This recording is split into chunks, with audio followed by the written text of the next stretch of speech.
ভালোবাসায় মিথ্যের কোনো জায়গা হয় না, আর যেখানে মিথ্যে আছে সেখানে ভালোবাসা নেই। ভালোবাসার জন্য সব কিছুই করা যায়। সমাজকে মিথ্যে বলা যায়, বাড়ির লোকেদেরও মিথ্যে বলা যায়, কিন্তু ভালোবাসায় সত্যিকারের হওয়া চাই, যার জন্য বাড়ি পর্যন্ত ছাড়তে পারো, কিন্তু পুরোপুরি নিজের তো হতে হবে। হ্যালো,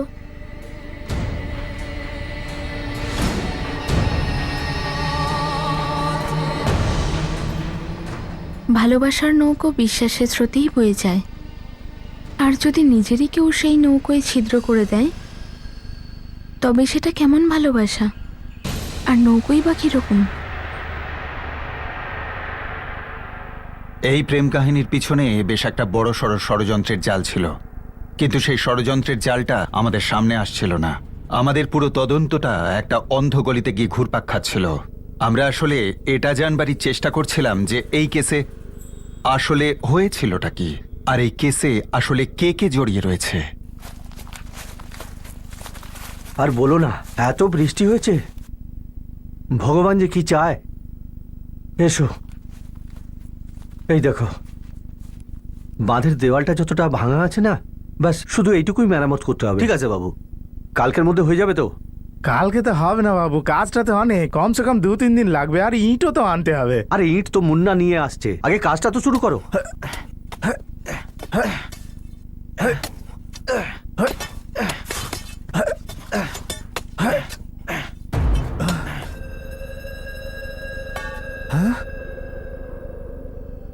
ভজন বাবু, হ্যাঁ, এই দেখুন এখানে কি।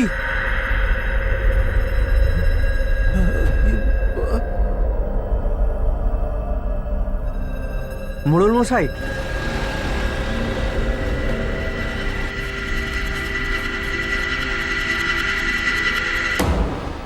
আমি তো বাঁধটা মেরামত করছিলাম মোড়ল মশাই, দেখুন কি বেরুলো।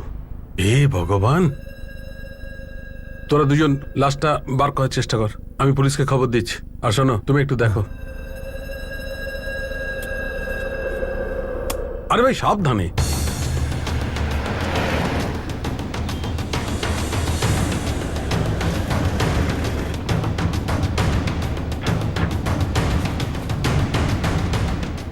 স্যার, লাশটা একটা মহিলার, আমরা খুঁড়ে বার করেছি, এই দেখুন।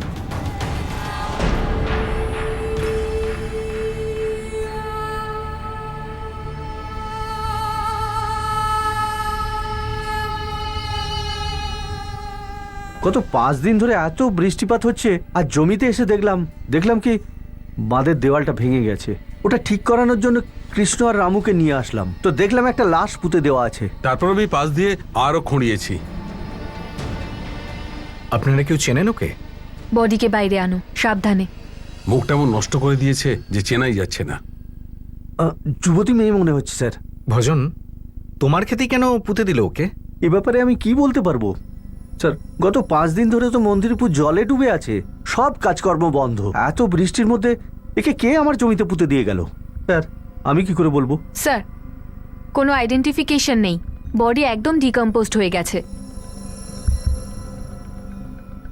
এই জমিটা কার? স্যার, জীবনরাম বইয়া। বলতে পারবে যে গত 5 দিন ধরে এই জীবনরাম জমিতে এসেছিল? না স্যার, ওনাকে তো কখনো এখানে দেখিই না। ওনার এই জমি তো চাষাবাদের যোগ্য নয় স্যার, চাষ হয় না এখানে। জীবনরাম তো অন্যের খেতে মজুরি খাটে, তাও রোজ মজুরিতে। আমি মেরামত করার জন্য ইটগুলো সরালাম, তখন পাটা দেখতে পেলাম। এই ভাঙা জায়গাটায় আবার কেউ ইট পেতে লাগিয়ে দিয়েছিল। আমি যদি মেরামত করার জন্য না খুঁড়তাম তাহলে দেখতেই পেতাম না এই লাশটা। এই জীবনরামকে কোথায় পাবো?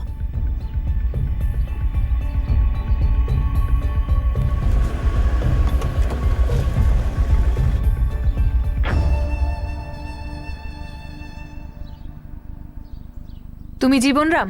আগে না, আমি ওনার ছেলে প্রকাশ। তোমার বাবা কোথায়? কাজে গেছে। ফোন করো ওনাকে। ফোন তো রাখে না। কোথায় কাজ করে? যেখানে পায়, মানে এক ঠিকানায় নয়। আর বৃষ্টির পরে এই প্রথমবার বেরিয়েছে মা বাবা কাজে। দুজনেই মজদুরি করে? হ্যাঁ। আর তুমি? আমি তো বোকারোতে মজদুরির কাজ করি। আচ্ছা, কেন বলুন তো? তোমার বাবা জীবনরাম আর ভজন তিওয়ারি, এদের দুজনের জমির মাঝখানের আলের ধারে একটা লাশ পাওয়া গেছে, এক মহিলার লাশ। লাশ? নিজের বাবার কাছে এই খবরটা তাড়াতাড়ি দিয়ে দাও, বলো থানায় এসে রিপোর্ট করতে। হ্যাঁ হ্যাঁ হ্যাঁ।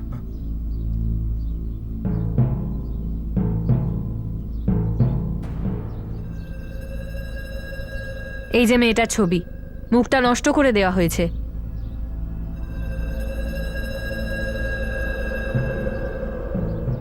এমনিতে ম্যাডাম, বাবা ওই জমিতে খুব একটা বেশি যায় না, শুধু শুধু পড়ে আছে, ছোট একটা জমি মাত্র। আর প্রকাশ, তুমিও কখনো ওখানে যাও না? এক্ষুনি তো বললাম, আমি বোকারোতে কাজ করি মজদুরি, মাসে শুধু 2-3 বার আমি বাড়িতে আসি আরাম করার জন্য। তোমরা কখনো ওই জমি বিক্রির চেষ্টা করোনি? চেষ্টা তো করছিলাম, কিন্তু কিনবে কে বলুন? মানে বাজে জমি না। ভজনবাবু এটা কিনতে পারে কারণ কি ওনার ক্ষেতের পাশের জমি, কিন্তু উনিও অপেক্ষায় রয়েছেন। কিসের? দাম কমে যাওয়ার? না, আমাদের সাহস ভাঙা পর্যন্ত, যাতে আমরা জমিটা এমনি ছেড়ে দিই আর উনি কবজা করে নেন। ভীষণ চালাক লোক এই ভজন তিওয়ারি। কমসে কম 96 থেকে 120 ঘন্টা হয়ে গেছে মার্ডারের। গলা টিপে মারা হয়েছে, তারপর চেহারা খারাপ করা হয়েছে কোনো ভারী জিনিস দিয়ে। মানে 9 বা 10ই সেপ্টেম্বর একদম। ক্রাইম সিন থেকে কিন্তু আমরা এমন কোনো জিনিস পাইনি যেটা দিয়ে ওর মুখটা নষ্ট করা হয়েছে। তাছাড়া প্রচন্ড বৃষ্টিতে হয়তো চিহ্নগুলো ধুয়ে গেছে। ডক্টর, ভিকটিমের বয়স কত? 20 থেকে 25 বছরের মধ্যে। কোন রকম আইডেন্টিফিকেশন, কোনো জন্মচিহ্ন বা কোনো অ্যাক্সিডেন্টের চিহ্ন? No inspector. Sexual assault? না, কিন্তু মেয়েটি সেক্সুয়ালি অ্যাক্টিভ ছিল। মন্ত্রীপুরে এই বয়সের বা এর সঙ্গে ডেসক্রিপশনে মেলে এমন কোনো মিসিং কমপ্লেন পাইনি। আপনি দেখুন, মন্ত্রীপুরে এত লোক বসবাস করে না যে কারোর বাড়ি থেকে একটা মেয়ে গায়েব হয়ে গেল কেউ জানতেও পারলো না সেটা। কথাটা আপনি ঠিকই বলেছেন, কিন্তু যদি সেরকমটাই ঘটতো কেউ না কেউ তো কমপ্লেন করতো। এরকম কোনো কথা নেই। 20 থেকে 25 বছরের মধ্যে মেয়েটা। হতে পারে বাড়ির লোক এই ঘটনাটা বাইরে যাক সেটা চায়নি। হতে পারে নিজেদের মধ্যে যা ঝামেলা ঝঞ্ঝাট হয়েছে পরিবারের লোকজন বাড়ির বাইরে আসতেই দেয়নি। আমি পুরো গ্রামে খোঁজ নিচ্ছি ম্যাডাম। চেহারাটা পুরো বিকৃত করা হয়েছে লালু। মেয়েটাকে যদি কেউ জানেও তাহলেও বলবে যে চিনতে পারছি না দেখে। হ্যাঁ মালিক, এমনটাও হতে পারে যে মেয়েটা মন্ত্রীপুরের না, মন্ত্রীপুরে কারুর বাড়িতে এসেছে, কোনো ঝামেলা হয়েছে। আমি খবর নিচ্ছি যে কার বাড়িতে কে এসেছে। ঠিক আছে, খোঁজ নে পুরো গ্রামে। এমনি আমরা মোড়লকেও জিজ্ঞেস করছি, কিন্তু তুই আলাদা করে খোঁজ নে। একদম বুঝে গেছি। লালু, এমনটাও হতে পারে যে অন্য কোনো গ্রামের মেয়ে এখানে এসে পুঁতে দিয়েছে। আশেপাশের গ্রামেও খোঁজ নে, কিন্তু চুপচাপ, নিজের স্টাইলে। কিন্তু আমরা তো প্রায় অনেক দিন ধরে ওই জমির দিকে যাইনি। আমি বললাম পুলিশদের, তারপরে ওরা বললো যে বাবাকে একবার থানায় যেতে, আপনি একবার হয়ে আসুন। আরে আমি যখন কিছু করিনি আর আমি যখন কিছু জানিই না, তো পুলিশের কাছে কেন যাব? আরে বাবা, তুমি যদি না যাও তাহলে উল্টে ওরা আমাদেরই সন্দেহ করতে থাকবে। আপনি একবার হয়ে আসুন না। আর যদি ওরা আমাকে ওখানে আটকে রাখে তো? এসব ভজনের চাল আমাকে ফাঁসানোর জন্য। বাবা, আমি বলছি যেটা যারই চাল হোক না কেন, কিন্তু আপনি যখন কিছুই করেননি, কিছুই জানেন না, তাহলে শুধু শুধু ভয় পাওয়ার কি আছে? আপনি শুধু কাল ওখানে যান আর হাজিরা দিন আর বলে দিন যে কিছুই জানেন না আপনি, ব্যাস।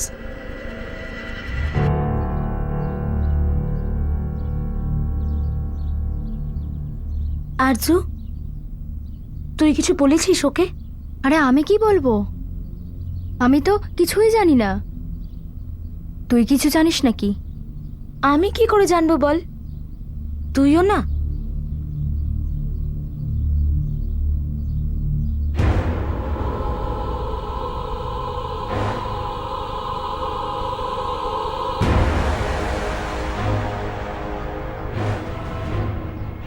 মোড়লবাবু গ্রামের এক একটা বাড়িতে গিয়ে খোঁজ নিয়েছে। সব লোক তো নাই বলছে। তার মানে মেয়েটি আমাদের মন্ত্রীপুরের নয়, ওকে এখানে এনে পোঁতা হয়েছে। কেউ এই বৃষ্টির সুযোগটা নিয়েছে। একদম ঠিক কথা বলেছেন মোড়ল মশাই, এমনটাই হয়েছে হয়তো। জেলার অন্য গ্রাম থেকে কোনো মিসিং কমপ্লেন? এখনো পর্যন্ত না স্যার। 5 দিন হয়ে গেল খুনটা হয়েছে, কিন্তু এখনো পর্যন্ত কোনো গ্রাম থেকে কোনো মিসিং কমপ্লেন নেই।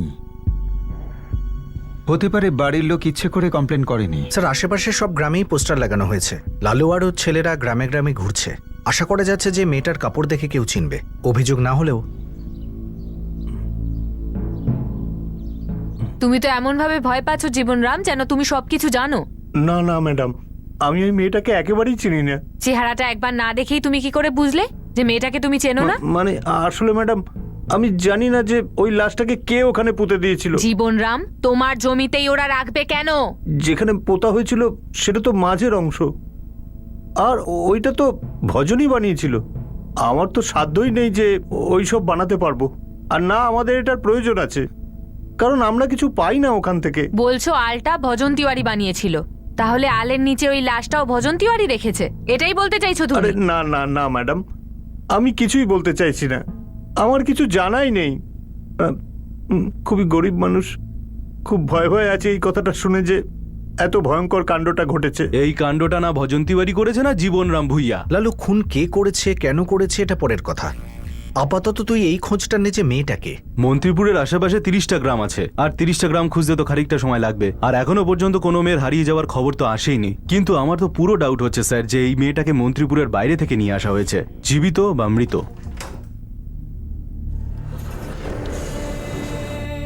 আমি ডেড বডির ডিএনএ প্রিজার্ভ করেছি। আপনার কাছে ডেড বডির ছবিও আছে, জামা কাপড় আছে। বডিটা প্রচন্ড পচে গেছে। আমি এটাই সাজেস্ট করব বডিটাকে কবর দিয়ে দেওয়া হোক।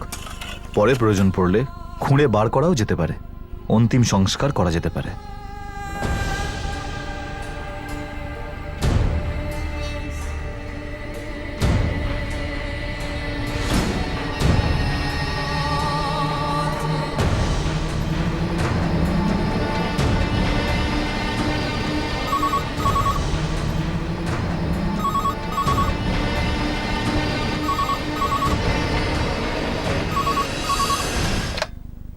Sub inspector Jaiswal, Mantripur police station. Jaiswal sub inspector Ranjit Singh বলছি, পূর্বিতপুরা থানা থেকে। হ্যাঁ বলুন। 14ই সেপ্টেম্বর যে মেয়েটার লাশ আপনারা মন্ত্রীপুর থেকে পেয়েছিলেন, সেটা পূর্বিতপুরা থানার হেনা খানের হতে পারে। লাশের পোস্টার আর ফটো আপনার থানা থেকেই পাওয়া গিয়েছিল। ফটোটা কে দেখলো? হেনার মা বাবা, ওনারা আমার সামনেই বসে আছেন।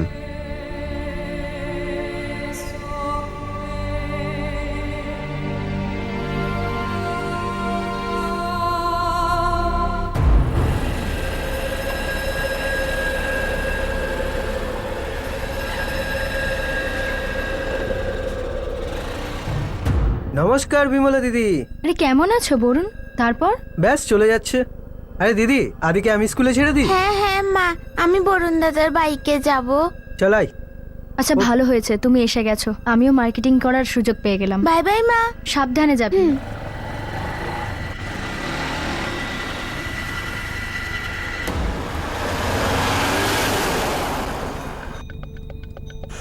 স্যার, আমাদের হেনা মন্ত্রীপুর কিভাবে পৌঁছে গেল? এটা আমরা কি করে বলতে পারবো বরকত বাবু? আপনি তো এটাও বলতে পারছেন না হেনা কি করে নিখোঁজ হলো বা কোথায় গেছে। স্যার, যদি এটা আমরা জানতাম তো সেটা তখনই বলে দিতাম যখন আপনাদের থানায় আমরা গেছিলাম।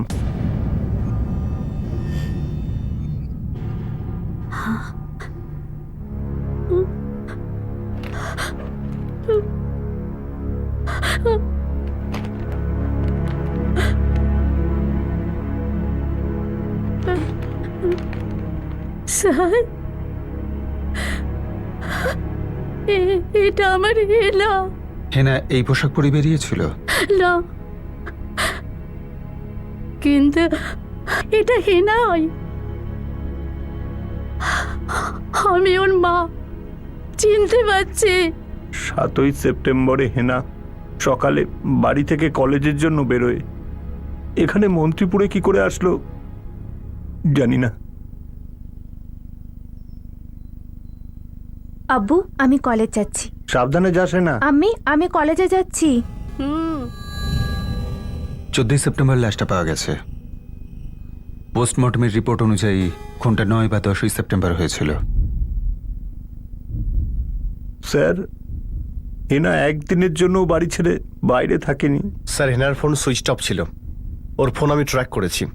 পূর্বিতপুরাতেই ওর ফোন সুইচ অফ হয়েছিল। আপনার বা হেনার মন্ত্রীপুরের সাথে কোনো যোগাযোগ, কোনো আত্মীয়, বন্ধু বা শত্রু? না স্যার। স্যার, হেনার ফোন রেকর্ডে মন্ত্রীপুরের সঙ্গে কোনো কানেকশন পাওয়া যায়নি। আমরা তো এটাই বুঝতে পারছি না স্যার যে আমাদের হেনা এত দূরে মন্ত্রীপুরে এলোই বা কেন। হতে পারে অন্য কারুর সাথে এসেছিল, অথবা অন্য কারুর সাথে কোথাও গিয়েছিল, সেখান থেকে এখানে এসেছে। আর খুনটা এখানেই হয়, অথবা হেনাকে অন্য কোথাও মারা হয়েছিল, লাশটাকে এখানে নিয়ে আসা হয়। কিন্তু কেন স্যার, কেন? হে আল্লাহ, আপনি মিথ্যে বলছেন।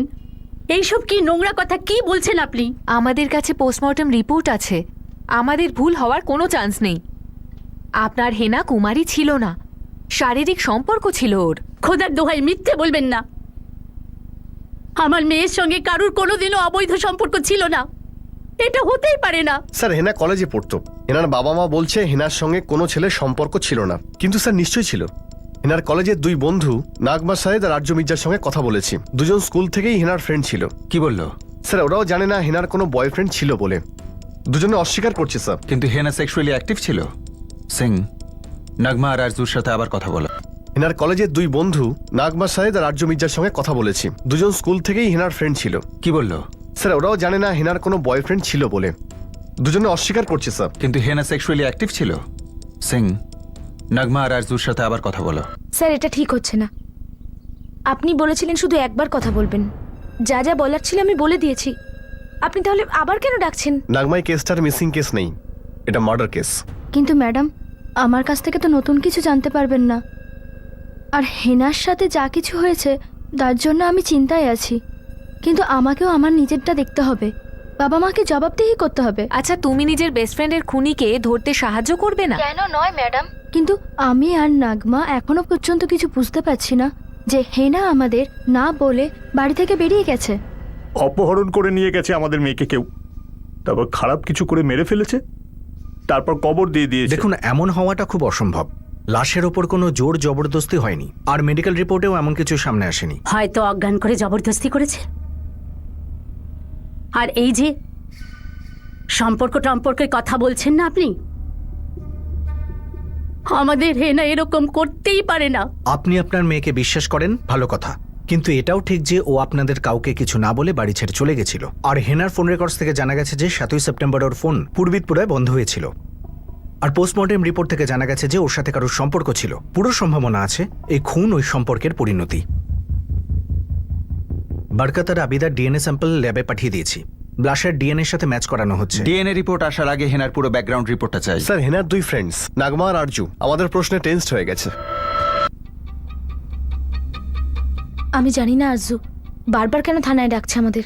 কি আর করবি নাগমা, আমাদের তো যেতে হবেই। এই হেনা কি করে ফেললো বলতো? সিং, কল্পনা, নাগমা আর আরজুকে আবার জিজ্ঞাসা করো। অভিষেক, হেনার কলেজে খোঁজ নাও। এটা হতেই পারে না যে হেনার কারোর সাথে অ্যাফেয়ার থাকবে আর সে ব্যাপারে কেউ জানেই না। Right sir. আমার যতদূর মনে হচ্ছে হেনার পেরেন্টসটা এই ব্যাপারে নিশ্চয়ই কিছু জানে, যেটা আমাদের লুকোচ্ছে। মোড়ল মশাই, আমাদের গ্রামকে বদনাম করবার জন্য জেনে শুনে এখানে লাশটাকে পুঁতে দেওয়া হয়নি তো? সেটাও দেখে দেখে আমার জমিতেই পুঁততে হলো। আরে ভাই, এই বদনাম টদনামের ব্যাপারটা ছাড়ো। এখন এটা ভাবো যে পুলিশকে কি করে সাহায্য করবে। একটা যুবতী মেয়ের জীবন গেছে। পুলিশ বলছিল যে এই মেয়েটি হেনা, এর সঙ্গে আমাদের গ্রামের সম্পর্ক আছে। হতে পারে যে ছেলেটার সঙ্গে সম্পর্ক ছিল সে আমাদের গ্রামের। মোড়লবাবু, যদি সম্পর্ক থাকতো তাহলে ওই মেয়েটা কোনো ছেলের সাথে এই গ্রামে কেউ না কেউ নিশ্চয়ই দেখতো। আমার চোখ সবসময় গ্রামের ওপর থাকে, আর আমি ওই মেয়েটাকে এই গ্রামে কখনো দেখিনি। আমার তো মনে হচ্ছে যে আমাদের গ্রাম ব্যবহার করা হয়েছে ওকে মেরে পুঁতে দেওয়ার জন্য। নাগমা, আমার মনে হচ্ছে তুমি আমাদের কিছু লুকোচ্ছ।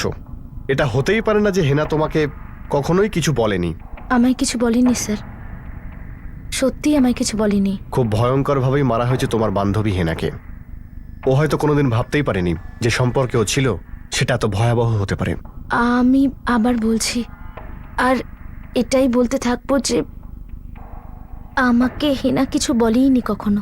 হেনা খুব সিনসিয়ার স্টুডেন্ট ছিল স্যার, একটাও লেকচার বাঙ্ক করতো না কখনো, একটাও না। তাহলে কি করে এইসব বয়ফ্রেন্ড টয়ফ্রেন্ড আসবে বলুন তো? আর হেনা যদি আমাদেরকে বলতো না ম্যাডাম, তাহলে আমরা নিশ্চয়ই আটকাতাম। কি করতে আটকাতে তুমি? কারোর সাথে পালানো থেকে? হ্যাঁ ম্যাডাম। ছেলেটাকে হতে পারে ওই হেনাকে মেরেছে। দেখুন ইন্সপেক্টর, আমি আমাদের প্রত্যেক প্রফেসরের সাথে প্রাইভেটলি কথা বলেছি, কিন্তু কিছু জানতে পারিনি। তাছাড়া পূর্বিতপুরার থানা লোকেরা সমস্ত প্রফেসরের সাথে আগেই কথা বলেছিলেন। এনাদের কোনো স্টুডেন্টের প্রাইভেট অ্যাফেয়ার সম্পর্কে কোনো আগ্রহ নেই। দেখুন, এটা একটা অ্যাফেয়ারের কেস, মিসিং কেস, আর খুনেরও কেস। এটা অনেক সিরিয়াস হয়ে গেছে। আর এর কানেকশন কোনো বয়ফ্রেন্ডের মনে হচ্ছে, যে আপনাদের স্টুডেন্ট হতে পারে 99%। কিন্তু আমি আপনাকে 100% বলতে পারি, আমরা বা আমাদের এই কলেজ কোনো স্টুডেন্টকে বাঁচাবার কোনো চেষ্টা করছি না। হয়তো কলেজের সুনাম বাঁচানোর চেষ্টা করছেন, তাই তো কোনো স্টুডেন্ট অথবা কোনো স্টাফ মুখই খুলছে না। এটা আপনার সন্দেহের মন বলছে। যদি জেনুইনলি কেউ কিছু না জানে তাহলে আর বলবে কি? আর এই মন গড়া বয়ফ্রেন্ডের কথাটা আসছে কোথা থেকে? এরম করে কার লাভ হবে? জুবের বেগ। এই মুহূর্তে শুধু এই নামটাই মাথায় আসছে। এই জুবের বেগটা আবার কে? কিন্তু স্যার আমি শিওর নই। ময়াঙ্ক রায়। হেনা কাউকে ভালোবাসতো কিনা সেটা আমি জানতাম না, কিন্তু মায়াঙ্ক ওকে খুব পছন্দ করত। আমরা 12 ক্লাস পর্যন্ত দয়ানন্দ হাই স্কুলেই পড়তাম। জুবের বেগ আমাদের ক্লাসমেট ছিল, আরও হেনাকে লাইকও করত। আর হেনা? হেনা তো আমাদের কিছু বলেইনি।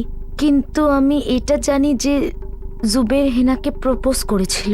মায়াঙ্ক আমাদের সিনিয়র ছিল। আমরা যখন ফার্স্ট ইয়ারে ছিলাম তখন ও থার্ড ইয়ারে ছিল। এখন গয়াতে মাস্টার্স করছে, এটা আমি জানতে পারি। আচ্ছা তুমি বলো, এই মায়াঙ্কের ইন্টারেস্ট একতরফা ছিল নাকি হেনা ওকে লাইক করতো? কোনোদিনও শো করতো না হেনা, কিন্তু হ্যাঁ মায়াঙ্ক ওর সাথে দেখা করতে অনেকবার এসেছে। লাস্ট কবে দেখা করেছিল? আমার সামনে তো আগের বছর।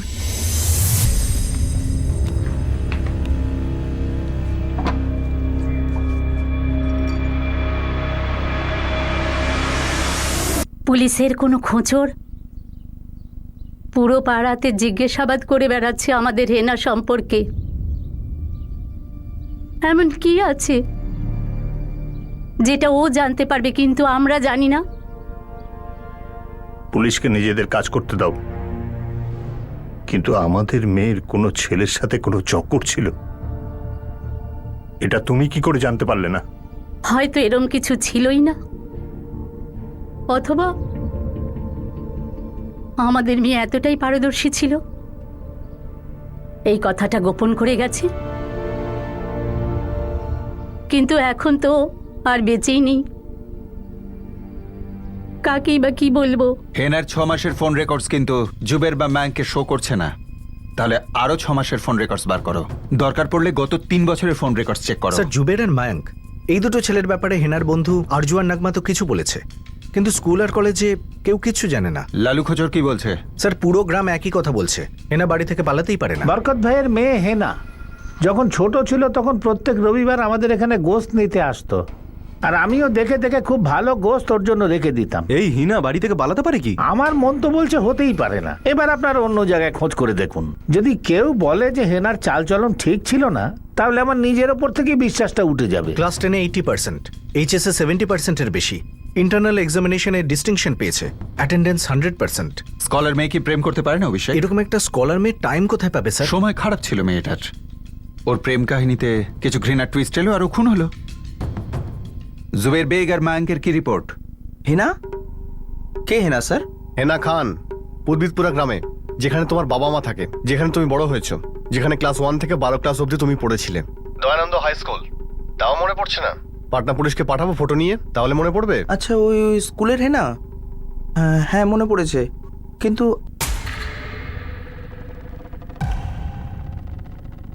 হেনা খান, আরডি কলেজ। কি হয়েছে হেনা? মার্ডার। কি? কি করে? কে করলো? আপনি আমাকে সন্দেহ? হ্যাঁ আছে। তুমি হেনাকে প্রপোজ করেছিলে না? আর হেনা আমাকে বারণ করে দিয়েছিল ম্যাডাম, আর সেই জন্য আপনার মনে হচ্ছে যে আমি ওকে খুন করে দিয়েছি? ম্যাডাম, আমি তো 1 বছর ধরে ওর সঙ্গে দেখাও করিনি। এমএসসি স্টুডেন্ট আমি, কলেজ, হোস্টেল আর ল্যাব, ব্যাস এর মধ্যেই ঘোরাঘুরি করি। এছাড়া আমি কোথাও যাইও নি। তুমি তো সায়েন্সের স্টুডেন্ট, রিমোট কন্ট্রোল ব্যাপারটা তো জানো। আগে তো আমাকে এইটা বলুন ম্যাডাম, যে আপনাকে আমার আর হেনার ব্যাপারে কে কি বলেছে, যেখানে আমাদের মধ্যে কিছু এগোই। বিষয়টা এগোলো না কেন? সমস্যা কি ছিল? কবে ক্লিয়ার হয়েছিল? ক্লিয়ার হওয়ার আগে জিনিসটা ঠিক হওয়া দরকার, আর ঠিক হওয়ার জন্য কিছু হওয়া তো দরকার। তুমি হেনাকে প্রপোজ করেছিলে মায়াঙ্ক। হ্যাঁ, এটা আমি কোনোদিন অস্বীকার করব না। প্রথমবার দেখি আমার ওকে ভালো লেগেছিল। ও ফার্স্ট ইয়ার বিএসসিতে ছিল আর আমি ফাইনাল ইয়ারে ছিলাম। 3-4 মাস আমি ভাবলাম যে জিজ্ঞেস করব কি করব না, ফাইনালি করেই ফেললাম।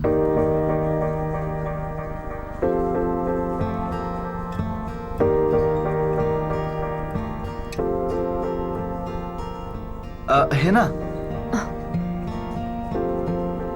হাই হেনা। হ্যালো মায়াঙ্ক। আমি হেনার সিনিয়র ছিলাম। কেমিস্ট্রি ল্যাবে কখনো দেখা হলে কথা বলতাম। হেনা, আমি তোমাকে ঘুরিয়ে পেঁচিয়ে কিছু বলবো না। আমার তোমাকে খুব ভালো লাগে। আমি তোমার বয়ফ্রেন্ড হতে চাই। আই এম সরি মায়াঙ্ক, কিন্তু আমার একদমই ইন্টারেস্ট নেই। হ্যাঁ ঠিক আছে, তো আমি এক্ষুনি হ্যাঁ বা না বলতে কিছু বলছি না। তুমি তোমার টাইম নাও আর ভেবে 1-2 দিনের মধ্যে আমি জানিয়ে দাও। যখন আমি তোমার সম্পর্কে এরকম কিছু ভাবিই না, তো আর কি ভাববো? I am really sorry. Bye. তারপর পরের মাসে আমি ওকে আবার প্রপোজ করলাম, কিন্তু প্রত্যেকবারই ভালো করে আমায় না করে দিত। ব্যাস, আমি পিছনে সরে গেলাম। 1 বছর হয়ে গেছে এই ব্যাপারটা। Phone, trolling, stocking? কিচ্ছু না। আপনি সাইবার সেল থেকে আমার অনলাইন হিস্ট্রি আনাতে পারেন, আমার ফোন রেকর্ডস চেক করে নিন, আপনি কিচ্ছু পাবেন না। 100% ক্লিন আমি। তাহলে হেনা কার সাথে পালিয়েছিল মায়াঙ্ক? আপনার সত্যি মনে হয় যে হেনা সবাইকে ছেড়ে ও আমাকে এসে বলবে যে ও কার সঙ্গে পালাবে? হ্যাঁ, কি বলছেন এসব? দেখুন স্যার, আমি স্কুলের ব্যাপার স্কুলেই ছেড়ে দিয়েছি। গত 2 বছর ধরে ইঞ্জিনিয়ারিং করছি, আমরা ওর ব্যাপারে একটুও ভাবিনি স্যার। কেন জুবের? হেনা তোকে অন্য কারোর জন্য ছেড়ে দিয়েছিল? ছাড়তো কি করে, যখন ধরলোই না স্যার। তার মানে হেনাকে তুমি কোনোদিন প্রপোজই করনি? করেছিলাম প্রপোজ। জুবের, আমার ওয়াকিং বেশি পছন্দ। থ্যাংক ইউ, আমার লিফট চাই না। তুমি আমার ব্যাপারে খারাপ ভাবছো না তো? না না, আমি জানি তুমি আমাকে নিয়ে কি ভাবো। কি? এটাই যে তুমি আমার উপর ইন্টারেস্টেড, আর তুমি আমাকে তোমার গার্লফ্রেন্ড বানাতে চাও। না না না না, শুধু গার্লফ্রেন্ড না, আমি চাই আমার বাবা তোমার বাবার সাথে দেখা করে কথা বলুক। না, সবকিছুই তো ম্যাচ করে আমাদের, জাত, বংশ, ব্যাকগ্রাউন্ড সবকিছু। জুবের, তুমি আমার ক্লাসমেট ছিলে আর ফ্রেন্ডও, কিন্তু প্লিজ, কিন্তু এরকম ইচ্ছা মনের মধ্যে রেখো না, কারণ এটা কখনো পূর্ণ হবে না। স্যার, আমি অনেক ভালো করে বুঝিয়েছিলাম, আর স্যার ততটাই ভালো করে বারণ করে দিয়েছে। কষ্ট হলো স্যার, পুরো গল্পটাই শেষ হয়ে গেল। কিন্তু স্যার, আমি লাইফে প্র্যাকটিক্যাল টাইপের। হির, রাঞ্জা, মজনু, রোমিও এইসব ক্যারেক্টার আমার একটুও পছন্দ নয়। এই জন্য আমি হেনাকে সিস্টেম থেকে কন্ট্রোল অল ডিলিট করে দিয়েছি। জুবের, হেনা তোমাকে রিজেক্ট কেন করেছিল? ওর লাইফে কি অন্য কেউ ছিল আগে থেকে? স্যার, আমি যখন ওর জীবনে ছিলামই না, তাহলে ওর জীবনে আমার ইন্টারেস্ট কিসের? যে ওর জীবনে কে ছিল, কে ছিল না, আর বেকার ওর ব্যাপারে জেনে আমি নিজের সিস্টেমে কেন ভাইরাস ঢোকাবো? একটা কথা জিজ্ঞাসা করি স্যার। জিজ্ঞেস করো। আপনাকে আমার ব্যাপারে নগমা অথবা আরজু বলেছে, তাই না? আমাদের খোঁজ নেওয়ার পদ্ধতি আছে। তো স্যার, আপনি ওই মেয়েদেরকেই জিজ্ঞাসা করুন না, কেননা হেনা, আরজু, নগমা এরা 3 জনেই ভালো বন্ধু ছিল। আর যদি আপনাকে কেউ কিছু বলতেই পারে, তাহলে ওরা 2 জন। স্যার, হেনার গত 3 বছরের ফোন রেকর্ডস চেক করেছি। জুবেরের মায়াঙ্ক দুজনের কোনো কানেকশন নেই। ইনফ্যাক্ট কোনো ছেলের নাম্বারই ফিচার হচ্ছে না। কিন্তু কোনো ছেলে ছিল ওর জীবনে, সেক্সুয়ালি অ্যাক্টিভ ছিল। স্যার, যেরকম করে হেনা, জুবের আর মায়াঙ্ক এই দুজনের প্রপোজালে পরিষ্কার না করে দিয়েছিল, একদম স্বচ্ছভাবে কোনো ড্রামা না করে, স্যার নিশ্চয়ই ও আগে কোনো অ্যাফেয়ারে ছিল, যেটা নিয়ে ও খুব সিরিয়াস ছিল, আর সাথে হয়তো বেশ সিকিউরও ছিল। যদি অ্যাফেয়ারটা থেকে থাকে তাহলে কোথা থেকে শুরু হয়েছিল সেই লাভ স্টোরি? প্রাইমারি স্কুল অব্দি গেছে, এবার কি কেজিতে যেতে হবে? আর যদি রিলেশন লম্বাই থেকে থাকে তাহলে ওর পেরেন্টসরা জানবে না কেন? তাও এত কনজারভেটিভ ফ্যামিলি। স্যার, অন্তত পূর্বিতপুরা যেখানে হেনা থাকতো ওখানেও কোনো সম্পর্ক ছিল না, আমরা খোঁজ নিয়েছি। স্যার, ধরেই নেওয়া যাক যে হেনার কারোর সঙ্গে রিলেশন ছিল, রিসেন্ট হয়তো ব্রেকআপ হয়েছে, সেক্সুয়াল অ্যাক্টিভিটি হয়েছে ওর সঙ্গে। আমার মনে হয় হেনা প্রচন্ড সিরিয়াস রিলেশনশিপে ছিল, কারণ ও বাড়ি থেকে পালিয়েছিল। পালিয়ে গেলে মার্ডার হবে কেন? যদি হেনা কারোর সঙ্গে সিরিয়াসলি কমিটেড থাকে, যা বুঝলাম তাতেও দায়িত্বশীল মেয়ে, হঠাৎ এমন কি হলো যে ওকে খুন হতে হলো? স্যার, হতে পারে ওর বাড়ির লোক জেনে গেছিল, আর তারপর হয়তো ওকে অ্যাফেয়ার বন্ধ করার কথা বলেছিল, কিন্তু হেনা রাজি হয় না তাতে, আর তারপর হয়তো রাগের মাথায় বাড়ির লোক ওকে মেরে ফেলেছে। অর্থাৎ এই পুরো গল্পটা মন গড়া হতেই পারে। হেনার বাড়ি ছেড়ে পালানো, কলেজে না যাওয়া, আবার ফিরে না আসা, পুরোটাই মন গড়া। হেনা হয়তো বাড়ি থেকে বেরোয়নি, কলেজ যায়নি, হয়তো ছেলেটাকে হেনার পেরেন্টস পছন্দই করে না, বা এটাও হতে পারে ছেলেটা ওদের জাতের নয়, বা ওর বাবা মা কোনোভাবেই রাজি হয়নি। হেনার বাড়ি ছেড়ে পালানো, কলেজে না যাওয়া, আবার ফিরে না আসা, পুরোটাই মন গড়া। হেনা হয়তো বাড়ি থেকে বেরোয়নি, কলেজ যায়নি, হয়তো ছেলেটাকে হেনার পেরেন্টস পছন্দই করে না, বা এটাও হতে পারে ছেলেটা ওদের জাতের নয়, বা ওর বাবা মা কোনোভাবেই রাজি হয়নি।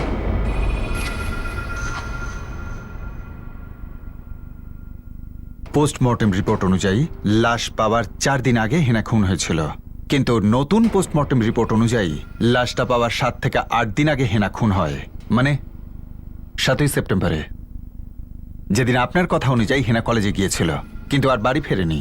আমাদের কথা অনুযায়ী মানে এই বরকত বাবু, হেনা আপনার বাড়ি থেকে কখনো বেরোয়নি, না 7 তারিখে না 8 তারিখে, কেননা ওই 2 দিনের মধ্যে একদিন ওকে খুন করা হয়েছিল আপনার বাড়ির মধ্যেই।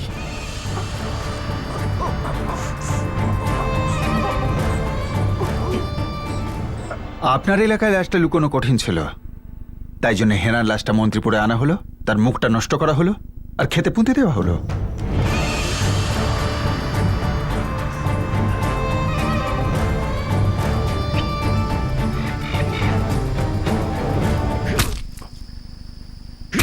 দুজনের জমির মাঝখানের আলের নিচেতে লাশটাকে পুঁতে দিয়ে খুনি ভাবলো যে তার অন্যায়টা কখনো বাইরে বেরিয়ে আসবে না। এই অপবাদটা দেওয়ার আগে তো ভালো হতো আপনি আমাদের কবর দিয়ে দিতেন আমাদের মেয়ের কবরের পাশেই। আরে, আমরা নিজেরাই তো আপনাদের সামনে এসেছি আর মৃত সন্তানের লাশ শনাক্ত করেছি। আপনারা তো পুরোপুরি ফেঁসেই ছিলেন। আপনারা তো বুঝতেই পারছিলেন না লাশটা কার। আমরাই শনাক্ত করলাম ওকে, আর আমাদের উপরই নোংরা অপবাদ দিচ্ছেন। সত্যি কথা বলতে কি, আমরা যখন প্রথমবার পোস্টারটা দেখেছিলাম আমাদের সন্দেহ হয়েছিল যে হয়তো ও হেনা হতেও পারে, কিন্তু স্যার আমরা ঠিক শিওর ছিলাম না। তোমরা দুজন জেনে বুঝে মায়াঙ্ক আর জুবেরের দিকে আঙুল তুলেছিলে না? আমরা জানি যে তৃতীয় কেউ আছে, এমন কেউ যাকে হেনার বাবা মা কোনোভাবেই পছন্দ করতো না, হেনাদের জাতের একেবারে বাইরের কোনো ছেলে। না স্যার, আমাদের কোনো আইডিয়া নেই, আমরা তো শুধু ভয় পেয়ে গেছিলাম। এখন আমার মা বাবাও সন্দেহ করার মতো প্রশ্ন করছে, ওনাদেরও মনে হয় আমরা এতে জড়িত ছিলাম। এনে আমাদের খুব ভালো বন্ধু ছিল, ওর নামে দিব্যি করে বলছি যে ওর বয়ফ্রেন্ডের ব্যাপারে আমরা কিছু জানিই না।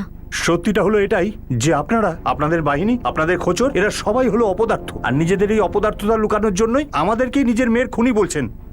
হেনা আমাদের একমাত্র মেয়ে ছিল, গরিব হওয়া সত্ত্বেও আমরা ওকে কলেজে পড়িয়েছি, আরও খুব ভালো নাম্বারও নিয়ে আসতো।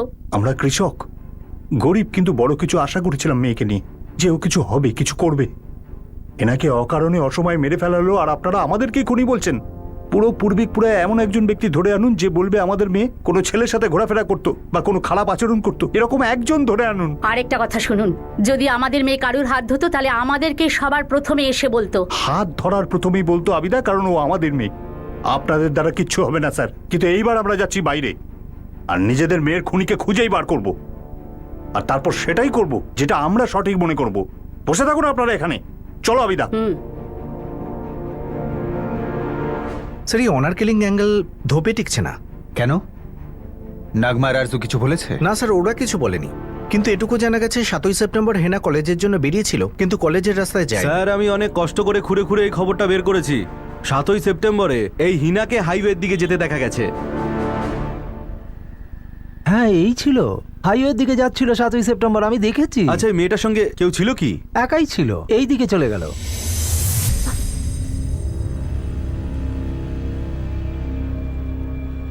আচ্ছা, এই মেয়েটার হাতে কোনো ব্যাগ ছিল কি? বড় ব্যাগ যেটা বেড়াতে যেতে লাগে?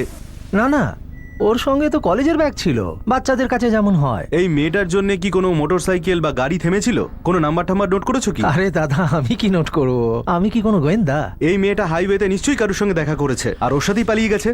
ওই ছেলেটা আপনার টার্গেট হতে পারে স্যার। অভিষেক, আমরা তালা ছাড়া চাবি নিয়ে ঘুরে বেড়াচ্ছি, নাকি চাবি ছাড়া তালা?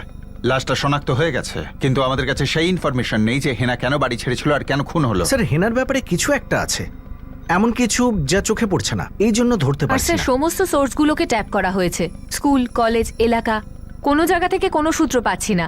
ইভেন মন্ত্রীপুর আর আশেপাশে এলাকাগুলোতেও খোঁজ করেছি, কিন্তু কোনো কানেকশন পাচ্ছি না স্যার। এই কেসটা একটা চক্রব্যূহ হয়ে দাঁড়িয়েছিল, এটা আমাদের পুরোপুরি অন্ধকারে রেখেছিল, কিন্তু তারপর যেটা হতে চলেছিল সেটা ছিল আরও সমস্যাজনক।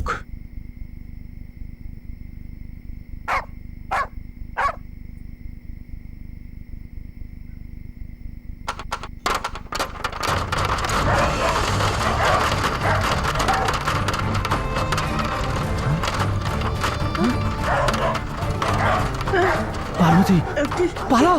কি হচ্ছে বাবা, বাবা কি হচ্ছে এগুলো? বেরিয়ে চল বাবা। চলো চলো চলো। কি? আমি কিছু বুঝতে পারছি না।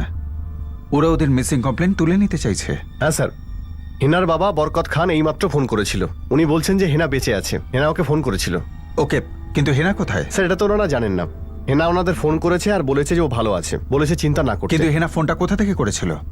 কিছু বলেছে ও? বিয়ে টিয়ে করেছে কিনা? ছেলেটা কে? স্যার, বরকত খান বলেছে যে ও আর কিছু বলেনি। বরকত গেম খেলছে মনে হয়, সবটাই মিথ্যে। সিং, থানায় ডাকো ওই বরকতকে, আমি পূর্বিতপুরে যাচ্ছি। স্যার, বরকত আর হাবিদা এটা বুঝে গেছে যে আমরা হাল ছেড়ে দেব না, এই জন্য হেনা বেঁচে থাকার গল্প বানাচ্ছে ওরা। প্রথমে এটা জানতে হবে যে হেনা যদি ফোনটা করে থাকে তাহলে কোথা থেকে করেছিল, আর সত্যি ওটা হেনা কিনা।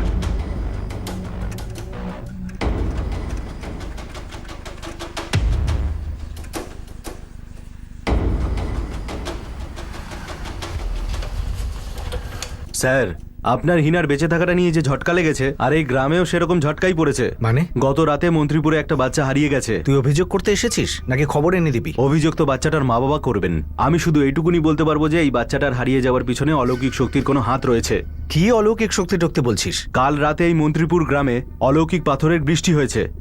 লালু, মাথা ঠিক আছে তো? স্যার, একটা বাচ্চা আছে আদি রজক, স্যার এই বাচ্চাটা মা বিমলা আর বাবা মহেশ রজকের সাথে এই মন্ত্রীপুর গ্রামে এসেছে। এরা বিমলার ভাই সুমের কনজিয়ার বাড়িতে উঠেছে। এই বিমলা আর মহেশ কুম্বরগড়ের বাসিন্দা। কাল রাতে যখন অলৌকিক পাথরের বৃষ্টিপাত হয় তখন এই বাচ্চাটা হঠাৎই হারিয়ে যায়, এমনটাই মনে করছে গ্রামবাসীরা। মা বাবা আমাদের কাছে আসেনি কেন? কেঁদে কেঁদে তো অবস্থা খারাপ ওনাদের। এই গ্রামবাসীরা কোনো বাবা আর তান্ত্রিকের কাছ থেকে হয়েও এসছে। এই পাথরের ব্যাপারটা কি? স্যার এটা তো নামেই ডেঞ্জারাস মনে হচ্ছে। আমি তো নিজে দেখিনি, কিন্তু এই নিরঞ্জন বর্মা নিজের বাড়িতে জমিয়ে রেখেছে পাথরগুলো। ওনারই বাড়ির চালে পড়েছিল। পাথরটা গরম আছে। বাবা, একটা ঘর থেকে আদি নামের একটা বাচ্চা হারিয়ে গেছে, তাও পাথর বৃষ্টির একটু পরেই। এটার মানে এটা কি? হ্যাঁ, আমি শুনেছি যে আকাশ থেকে কখনো কখনো পাথর পড়ে যখন কোনো তারা বা ধূমকেতু খসে যায় তখন। কিন্তু আকাশ থেকে এইরকম পাথর খসে পড়া আর বাচ্চা উধাও হয়ে যাওয়া, এটা আমি এই প্রথম শুনলাম। কাল রাতে ফোন এসেছিল স্যার হেনার। কোথা থেকে ফোন করেছিল? নম্বরটা কি দেখান।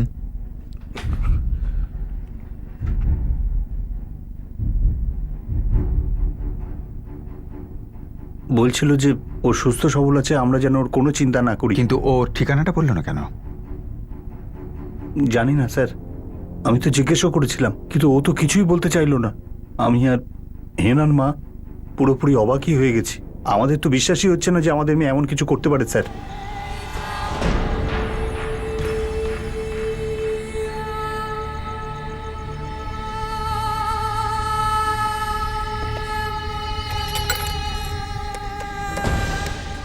হেনা, হেনা, কোথা থেকে বলছিস তুই? আমি একদম ঠিক আছি আব্বু। তুমি আল্লাহর দোহাই আমার চিন্তা একদম করো না। এরকম কেন চিন্তা করবো না? তুই জানিস তুই যাওয়ার পর কি কি হয়েছে এখানে? আর তুই তুই এভাবে কি করে চলে যেতে পারিস? আব্বু, তুমি আম্মিকে বলো এখানে যেই সব কিছু সেটেল হয়ে যাবে অমনি আমি বাড়ি ফিরে আসবো। হেনা, হেনা, আমাদের মেয়ে বেঁচে আছে। গলা শুনে তো তাই মনে হলো। এসব কি হচ্ছেটা কি আমাদের সাথে? আমরা আমাদের মেয়ের গলা ভালো করে চিনি স্যার, ওটা হেনাই ছিল। স্যার, কল করলে রিং তো হচ্ছে, কিন্তু কেউ রিসিভ করছে না। আমরাও সারা রাত ধরে ফোনে চেষ্টা করেছি স্যার, কেউ তো তুলছিলই না। আমরা আপনাদের দুজনকে ঠিক বিশ্বাস করতে পারছি না। এনার কল আসা, এটা আপনাদের একটা বানানো মিথ্যে গল্প। দেখুন, মিথ্যে বলার আমাদের কাছে কোনো কারণ নেই। আমাদের নিজের মেয়ে আমাদের ছেড়ে চলে গেছে, তারপর তার মারা যাওয়ার খবর আসে, আর আমরা তো এখন বেঁচে থেকেও মরে আছি, আর আপনারা বিশ্বাস করছেন না? আপনারা ফোনে তো নম্বরটাও দেখেছেন। কল্পনা, স্যার, এই নম্বরে লাগাতার চেষ্টা চালিয়ে যাও। পুরো ডিটেল বার করো এই নম্বরের। আমার মনে হচ্ছে বরকত আর আবিদা একটু বেশিই চালাক, অথবা খুবই বোকা আর নির্বোধ টাইপের।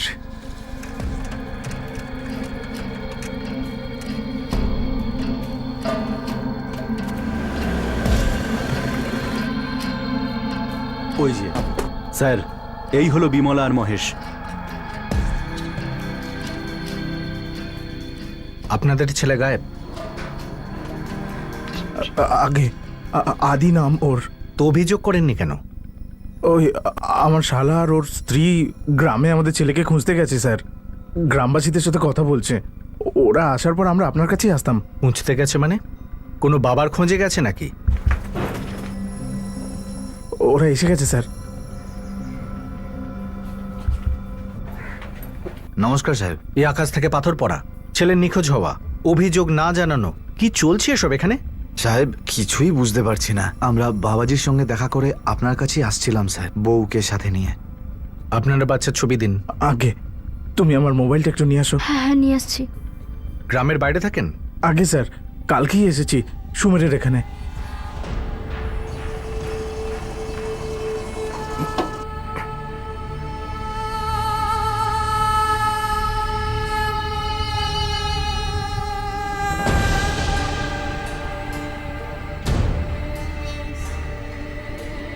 কি হয়েছে উর্মিলা? বরুণ, জানি না কেন আমার মনে হচ্ছে আদির গায়েব হয়ে যাওয়ার সাথে ওই পাথর বৃষ্টির কোনো রকম সম্পর্কই ছিল না। তাহলে কিসের সাথে সম্পর্ক? উর্মিলা, তুমি কিছু জানো নাকি? আমার শুধু মনে হচ্ছে বরুণ, আমার মনে হচ্ছে যে কেউ জেনে বুঝে আদিকে কিডন্যাপ করেছে। কিন্তু আদিকে কে কিডন্যাপ করবে আর কেন? আমি জানি না বরুণ, আমি কিচ্ছু জানি না। স্যার এটা গতকাল রাতেই হয়েছে। একটা টিম বাচ্চাটাকে খুঁজছে। আর কাল রাতেই হেনা তার বাবা আমাকে ফোন করে। স্যার এটা কোইন্সিডেন্সও হতে পারে। আর এই আকাশ থেকে পাথর পড়ার ব্যাপারটা স্যার এরকম নয় তো, 3টে ঘটনাই একে অপরের সাথে যুক্ত। কল্পনা হতেই পারে যে 3টে ঘটনা একে অপরের সাথে যুক্ত, কিন্তু একটা কথা, এই মন্ত্রীপুর গ্রামটা আমাদের কাছে কিছু গোপন করছে। কিছু তো একটা চলছে এই গ্রামে যেটা আমাদের লুকোচ্ছে ওরা। হয়তো সেটা হেনার কেসের সঙ্গে জড়িত নয়। মঙ্গলবাবু, আমরা খুঁজে চলেছি, কিন্তু এখনো পর্যন্ত আপনার মেয়েকে খুঁজে পাইনি। কিন্তু সাহেব, আমার মেয়ে নীলম এইরকম মেয়ে নয় যে এরকম কিছু না বলে বাড়ির থেকে চলে যাবে। কিন্তু গিয়েছে তো। আমরা চেষ্টা করছি ওকে খুঁজে বের করতে, আপনি আস্থা রাখুন।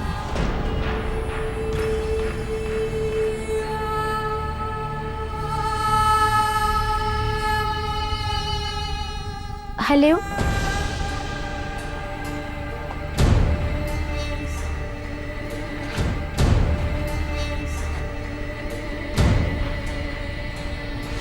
আবিদা, আমার মনে হচ্ছে যে আমরা এনার মিসিং রিপোর্ট লেখাতে গিয়ে তাড়াহুড়ো করে ফেলেছি, আর তারপর লাশটাও শনাক্ত করেছি। এবার তো পুলিশ আমাদেরই সন্দেহ করবে।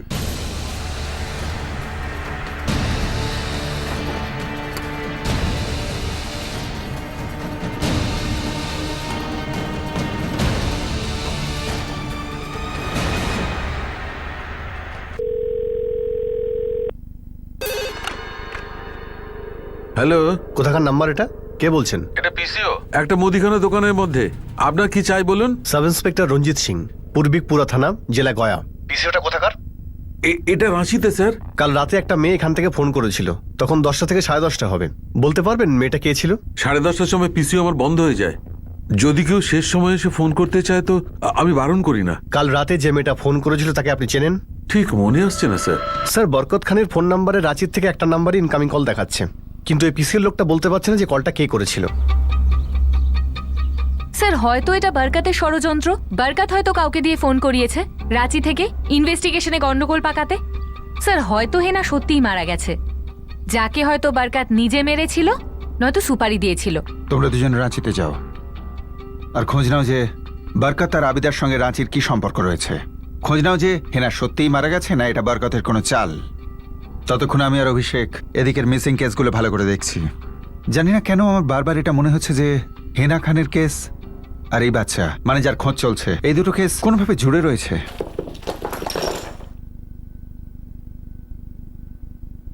এই পাথর পড়েছে আকাশ থেকে। শুধু পড়েনি স্যার, বৃষ্টির মতো। শুধু আপনার ছাদেই পড়েছে, আকাশ থেকে, আর কারোর বাড়িতে না।